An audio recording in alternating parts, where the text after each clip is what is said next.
भाई लड़की तो बेवकूफ निकली यार, तुम खुद देखो। सर ये ऑर्डर रेडी। हाँ।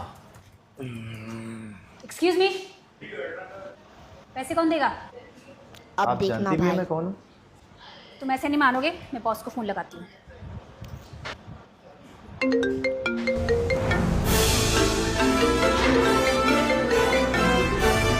तुमने बॉस का फोन भी चुरा लिया। फोन लगाती हूँ।